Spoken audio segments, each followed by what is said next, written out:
no va ser ben bé una decisió meva, sinó de l'editora Esther Pujol, que és la que porta l'Univers i que està en un grup, per dir-ho d'una manera, el grup Apacus, que agafa moltes editorials, i entre les editorials que formen ara aquest grup hi ha Ara Llibres, que és l'editorial que fa 20 anys m'ho va editar a través de l'Ernest Folk, i ara l'Ernest Folk és el director general de tot aquest grup. Per tant, en parlem i es torna la casualitat que a mi moltes vegades, parlant amb històries i ara que estic així, es podríem dir, un pas al costat, allò que se'n diu jubilat, però vaig fent coses, i tot això, me diuen, tu que tens tanta, tantes històries que t'han passat tantes coses, per què no escrius un llibre? I dic, no, sí, el vaig escriure, sí, i aquest llibre, esclar, fa 20 anys ja no es troba.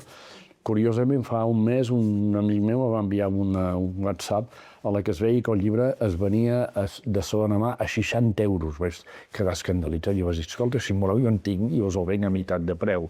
Bé, dit això, l'editora, l'Univers, va treure fa mig any una col·lecció de butxaca, i que se'n diu La Col·lectiva.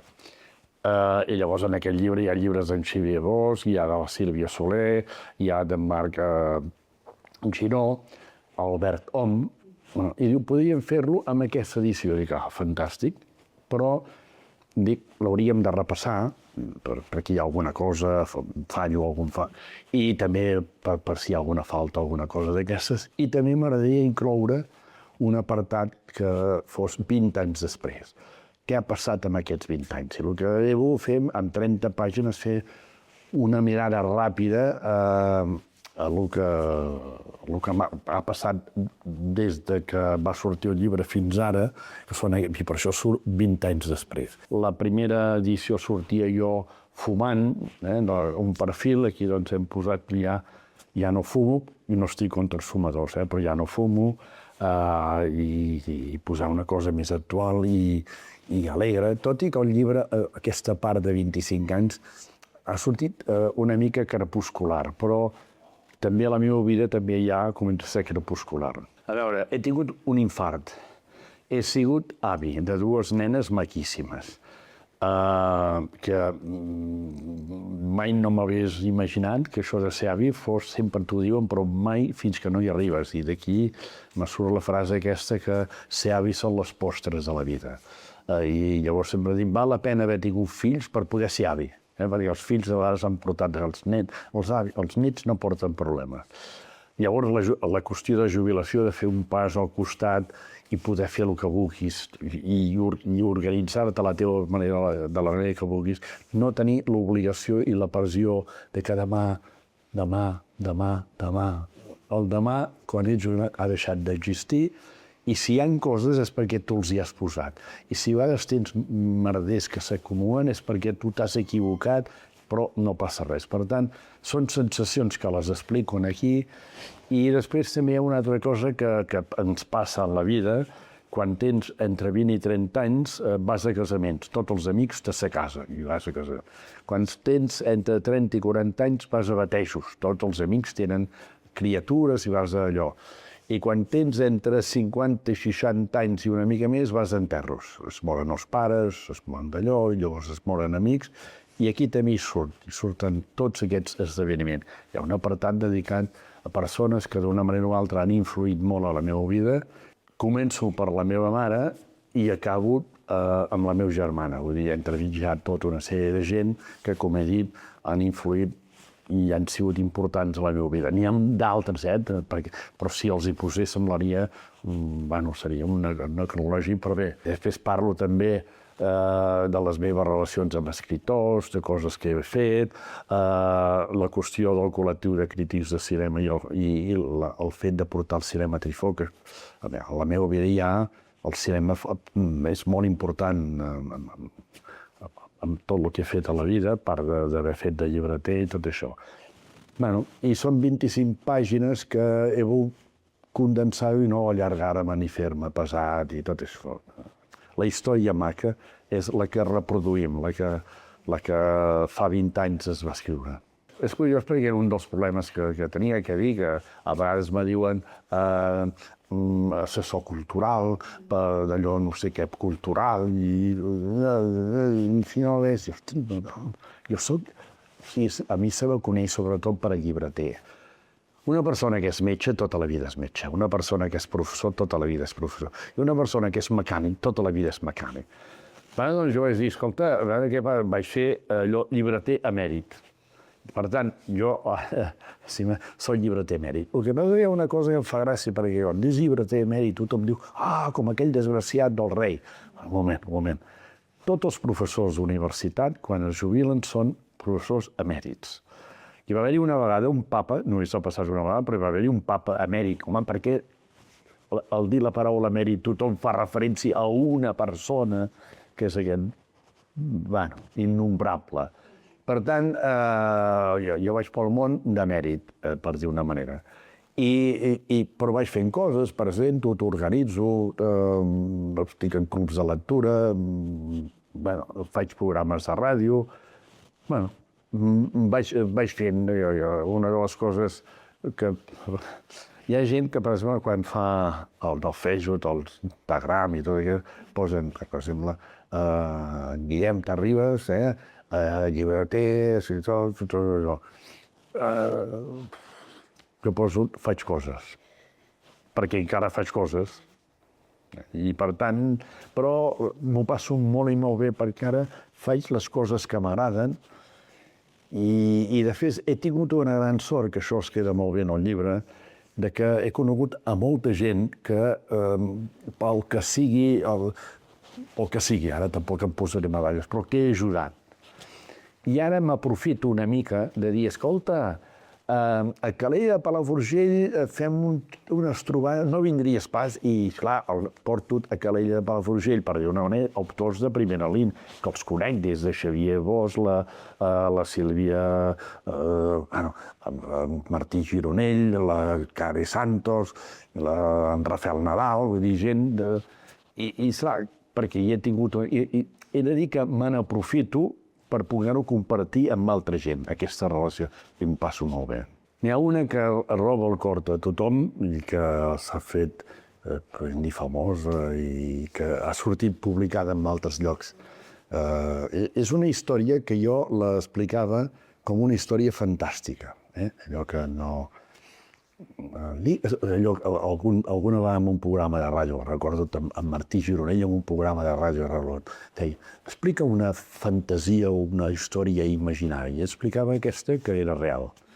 I en aquell llibre l'explico real, que és el retrobament amb aquella persona que jo havia plorat i havia estimat als 15 anys, però per circumstàncies de la vida ens varen separar.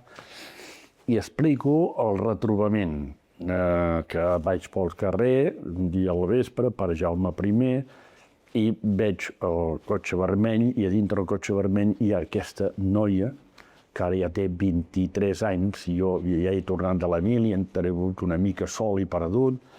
Passo, la miro i vaig tirant i em faig un pensament que dic, si ara fossis una persona allò, em faries, aniries allà amb ella, picaries els vidres, li diries hola i a veure què passa. Però com que no ho ets, no ho faràs. Em paro i dic, i per què no ho fas? Me giro i el cotxe arranca. I corro. Corro fins que el cotxe es para en el vermell. Pico els vidres, els baixa, hola, què hi ha? Pujo al cotxe i no n'he baixat mai més. I és una història que el trobo bé, però està explicada així molt breument, però també molt cinematogràficament, que són els tocs que té molt aquest llibre. Hi ha moltes, i allò de dir, explicar una història. I aquesta és una de les històries de la primera part que molta gent en parlen i en fa referència. Hi ha una cosa molt bona en el projecte del Cinema Trifol, que va començar d'una manera que ho explico en el llibre també. La primera part ja s'explica, a través del senyor Agustí, que era l'amo dels cinemes Catalunya, i de l'Oltònia, li van donar un premi a la crítica de Barcelona i em va trucar i em va dir: escolta, que estic tan content que els crítics de Girona us deixo la sala 3 del cinema perquè feu el que vulgueu durant una setmana. I van muntar la Setmana de la Crítica entre 7 o 8, i van fer 7 o 8 pel·lícules en versió original, va funcionar molt bé, va agradar molt. L'any després ho van tornar a fer, va funcionar molt bé, va agradar molt, i llavors van dir: home, per què no fem cada dia aquí a la sala 3 del Catalunya? I ell va dir que no podia perquè la necessitava i tot això. Amb aquestes que l'altra empresa, que eren el Venice, ABCs i Modern, sobretot els del Modern, en varen parlar i s'hi varen interessar. I la sala de dalt, que havia començat com a sala d'art i assaig, llavors es va fer sala X, que la vaig inaugurar jo amb la Garganta Profunda, i va anar en decadència o tal, al cap d'un temps. Vàrem anar a parlar i ens vàrem deixar la sala 2, la sala B, i allà el nostre projecte era fer pel·lícules que no arribaven aquí a Girona i en versió original. I que llavors nosaltres les presentaríem, faríem el full, faríem venir directors quan es tratessin d'aquí, faríem tertúlies, faríem debat, i vam crear tot un ambient entre la gent del col·lectiu, i va ser una cosa que va tenir molt d'èxit i va funcionar molt bé. L'empresa tanca, el senyor alcalde, Quim Nadal, compra l'edifici i diu: aquella cosa que fèieu, feu un projecte escrit i en farem un concurs perquè vosaltres el porteu i totes aquestes coses, però s'ha de legalitzar i va. I aquí va començar la història del Trifó, que durant molts anys vàrem estar a la sala B. No, es va habilitar la sala gran del sala 1, però el Modern va ser una... no hi havia res. I de fet, tot l'edifici del Modern es va mantenir perquè nosaltres érem allà. Si nosaltres no haguéssim mantingut viu la sala A fent coses del Trifó, allò ja poder no seria el que és. Finalment es va arreglar allò, i ara és un centre cultural que es fan moltes coses, i entremig hi ha el Trifó. S'ha fet un concurs ara, l'ha guanyat una empresa de fora, i ara en aquests moments hi ha un problema burocràtic perquè l'Ajuntament l'actual veu que no era el que volia, que ho havia fet malament, però vol rectificar, i aquí nosaltres estem, per dir-ho d'una manera, dient: bueno, quan us poseu d'acord direm alguna cosa, perquè no hem fet cap declaració, l'únic que ens han demanat és que continuem fent-ho mentre tot això s'arregla burocràticament. Això pot passar molt de temps, que no ho sabem, però estem allà a veure venir.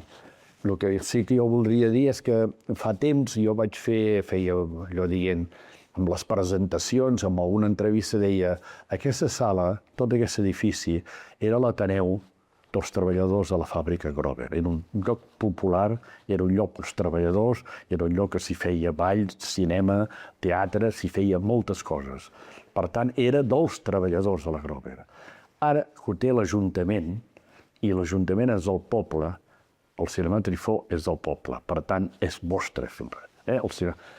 I ara s'ha donat que sí que ho és, perquè hem quedat bocabarats de la gent que ha sortit a fora dient: escolteu, això és vostre, això és nostre, i aquí no ha d'entrar perquè ha de venir gent de fora a fer el que ja feu vosaltres bé.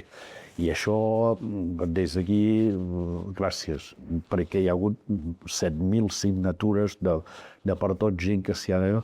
I he de dir que nosaltres estem molt agraïts, però encara és l'hora que fem algun... Sí, estem a veure venir, a veure com serà. Mentrestant, anem mantinguent, no el 100%, sinó el 50%, però anem mantinguent. I fins aquí puc parlar perquè no sé res més. En el llibre, aquesta part segona acaba al març del 2026, i la cosa va començar el dia... O sigui, nosaltres ens assabentem que ha guanyat, i l'Ajuntament també, el dia 10 o 12 d'abril. Per tant, quan jo acabo el llibre, vivíem feliços i contents. A veure, la 22 És fruit d'unes circumstàncies aquelles que a mi em passen coses estranyes a la vida, que no entrarem en detalls, i entre dos o tres parlem i diguem, escolta, potser seria bo aquí a Girona fer una llibreria oberta a tothom, que no només que prengués llibres en català, en castellà i els que fos, però que tingui una activitat i que sigui una referència de les coses que passen aquí a Girona, teatre, cinema, pintura, tot, i que sigui un lloc de trobada, però mai sense oblidar que ha de ser un negoci, perquè si no és negoci, tot això al cap d'un mes, 2 mesos tancarem. Bé, vàrem fer aquest projecte, i el vàrem anar venent a gent s'hi va anar apuntant, i això va començar el mes de juliol i l'octubre l'obríem. Cosa impensable ara. Impensable, perquè i ara s'han de fer assemblees, trobades, i val la pena. En aquell moment era el moment idoni, perquè veníem de 40 anys d'estar i teníem unes ganes de fer coses. I en aquell mateix moment que obríem la llibreria es feia, i hi havia l'Assemblea Democràtica d'Artistes, i s'estava muntant el Punt Diari. Hi havia associacions de veïns que feien feina. Va ser quan va sortir totes les emissores municipals. Era el moment de fer coses. I es va fer la llibreria 22, que alguna gent deia això serà flor d'un estiu. I això ho tenia gravat jo, i la meva mania durant tota la meva existència amb la 22 era demostrar que no era una flor d'estiu. Hi havia uns punts que volíem portar a terme, fer presentacions, fer un premi literari, ser un punt de trobada, etc. I estic content perquè les utopies costa molt de complir-les, i el millor és que no es compleixin totes perquè els vagis fent, però Déu-n'hi-do de les utopies que van portar a terme. I, per tant, jo penso que la 22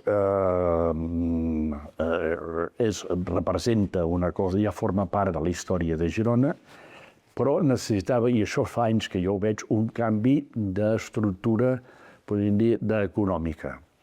Perquè estava feta amb bona fe, amb allò, però arriba un moment que arribes a un moment que has de tenir.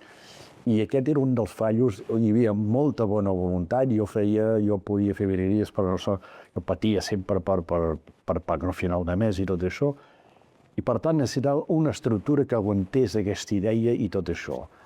I jo vaig començar fa ja 30 anys a parlar amb grups per veure si podíem fer una cadena de llibreries o el que sigui, i ara, doncs, a través d'Abacus, que ha entrat a la llibreria, no llibreria ha entrat a Abacus, aquesta és una diferència. O sigui, continua sent la seu a Girona, la llibreria a Girona, i Abacus va entrar. Jo crec que això li dona una estabilitat a poder anar continuant fent coses i que tens un suport a darrere que, bueno, ells iran decidint, però de moment aquest pacte portem 2 anys i la 22 no s'ha notat cap canvi ni que hi hagi hagut. Va fent, s'han arreglat coses, ara hem posat un parquet, hi ha llum nova, tot un cere, hi ha coses que estan bé, sí. Estic molt content, i de la gent que hi ha, i de les coses que es fan, i al principi és molt difícil deixar. Jo visc al costat de la llibreria, a 50 metres, i la que surto de casa, la gent me diu, ja vas a la llibreria? I dic, no, que acabo de sortir, i vaig a buscar el diari i tot això, però al principi és molt difícil, perquè veus, per què està això aquí, per què això sabeu, per què no feu? És molt pesat per part meva i per part dels altres. I amb els anys, ja perquè porto 10 anys, si veig alguna cosa que no m'agrada, quan jo hi era també hi havia coses que la gent veia que no agradava. Per tant, tira avall. Costa però arribar aquí, aquest punt d'aguantar-te. Jo ho faria així. Això és el pitjor que pot fer una persona.